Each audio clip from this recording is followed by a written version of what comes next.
নমস্কাৰ ছাৰ বাইদেউসকল। আজিৰ ভিডিঅ'টো আৰম্ভ কৰাৰ আগতে মই আপোনালোকক এটা সৰু সঁচাৰ কাহিনী ক'ব বিচাৰিছোঁ। সেইদিনা মই এগৰাকী অংগনবাদী বাইদেউক লগ পাইছিলোঁ। তেওঁ মোক বহুত দুখেৰে এই কথা সোধে, ভাইটি, আমি ইমান কষ্ট কৰোঁ, কিন্তু আমাৰ নিজৰ বেমাৰ হ'লে বা কিবা বিপদ হ'লে আমাক সহায় কৰিবলৈ আমাৰ লগত কোনো নাই। তেওঁ সেই চকুপানীখিনিয়ে মোক জোকাৰি গ'ল।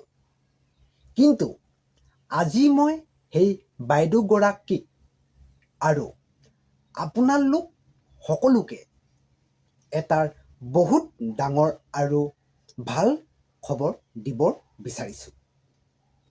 চৰকাৰে আপোনালোকৰ বাবে এনে তিনিটা নতুন সিদ্ধান্ত লৈছে, যিয়ে আপোনাক এটা ডাঙৰ সুৰক্ষা দিব। এতিয়া আগবাঢ়িছোঁ প্ৰথম খবৰলৈ। আয়ুষ্মান ভাৰত 5 লাখ টকাৰ সুৰক্ষা। প্ৰথম ডাঙৰ খবৰটো হ'ল স্বাস্থ্যক লৈ। আপুনি যিয়ে নহওক, আশাৰ কৰ্মী, অংগনবাদী কৰ্মী বা সহাৰিকাৰ, চৰকাৰে এতিয়া আপোনালোক সকলোকে আয়ুষ্মান ভাৰত আঁচনিৰ লগত সংযোগ কৰিছে। ভাবকচোন, যদি হঠাৎ ঘৰৰ কাৰোবাৰ বা আপোনাৰ নিজৰ এটা ডাঙৰ অপাৰেশ্যন কৰিব লগা হয়, তেন্তে হাতত যদি টকা নাথাকে কিমান চিন্তা হয়। কিন্তু এতিয়াৰ চৰকাৰে আপোনালোকক বছৰি 5 লাখ টকাৰ পৰ্যন্তৰ বিনামূলীয়া চিকিৎসাৰ সুবিধা দিব।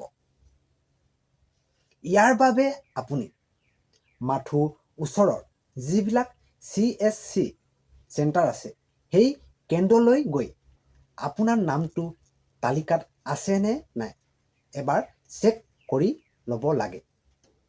এইখন কেৱল এখন কাৰ্ড নহয়, এয়াৰ আপোনাৰ বিপদৰ বন্ধু। 2 নম্বৰ খবৰটোলৈ এতিয়া আগবাঢ়ো। অংগনবাদী বাইদেউসকলৰ বাবে নতুন ছুটী নিয়ম। দ্বিতীয় খবৰটো আপোনালোকৰ বাবে বহুত বেছি ভাল খবৰ। আমাৰ সেই অংগনবাদী বাইদেউসকলৰ বাবে যিসকলে ঘৰ আৰু কেন্দ্ৰৰ দুয়োটাই চম্ভালিব লাগে বা চম্ভালি আছে, চৰকাৰে এতিয়া নতুন নিয়ম কৰিছে যে অংগনবাদী কৰ্মীসকলে এতিয়াৰে পৰা 180 দিনৰ মাতৃত্বকালীন ছুটী লাভ কৰিব। এই খবৰটো আপোনালোকৰ বাবে বহুত বেছিয়ে ভাল, নহয় জানো?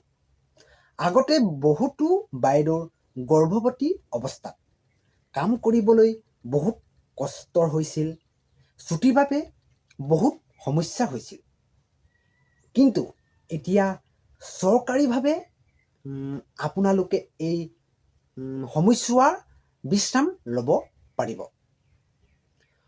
লগতে কোনো দুৰ্ঘটনা, স্বাস্থ্যৰ অৱনতি ঘটিলে 45 দিন পৰ্যন্তৰ বিশেষ ছুটীও ব্যৱস্থা কৰা হৈছে। এয়াৰ আপোনালোকৰ অধিকাৰ, যিটো চৰকাৰে এতিয়া সুনিশ্চিত কৰিছে। এই ক্ষেত্ৰত আপোনালোকৰ মতামত কি তলত কমেণ্ট কৰি জনাবলৈ নাপাহৰিব। এতিয়া আগবাঢ়িছোঁ 3 নম্বৰ খবৰটোলৈ।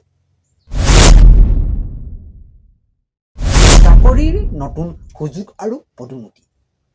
তৃতীয় খবৰটো নতুনকৈ কাম কৰিব বিচৰা আৰু পুৰণি অভিজ্ঞতা কৰ্মীসকলৰ বাবে। অসমৰ বিভিন্ন জিলাত নতুনকৈ নিযুক্তি প্ৰক্ৰিয়া আৰম্ভ হৈছে।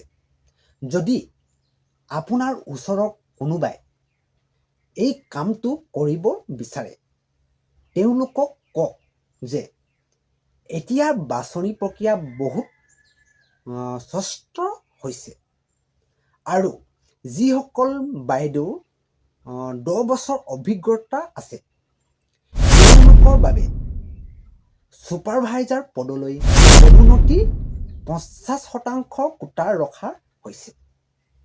অৰ্থাৎ আপোনাৰ কষ্টৰ ফল আপুনি এতিয়াৰ প্ৰমোচনৰ জৰিয়তে লাভ কৰিব বা প্ৰমোচনৰ জৰিয়তে পাব।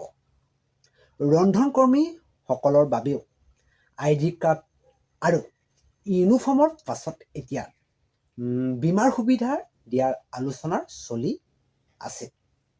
ছাৰ বাইদেউসকল, এই খবৰকেইটা আপোনালোকৰ বাবে বহুত বেছিয়ে ভাল বুলি মই ভাবোঁ।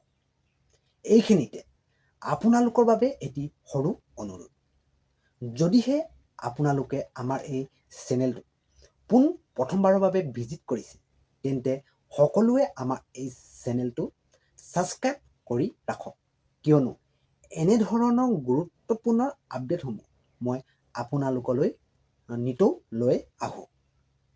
বাইদেউসকল, আমাৰ সমাজখন গঢ়াত আপোনালোকৰ অৱদান বহুত বেছি। সেয়েহে আপোনালোকৰ সুৰক্ষাৰ খবৰবোৰ দিবলৈ পাই মোৰ বহুত ভাল লাগে। যদি আপোনালোকক এই বিষয়বোৰৰ ওপৰত আৰু কিবা তথ্য লাগে তেন্তে কমেণ্টত জনাব। ভিডিঅ'টো শ্বেয়াৰ কৰি আন বাইদেউসকলকো জানিবলৈ সহায় কৰক।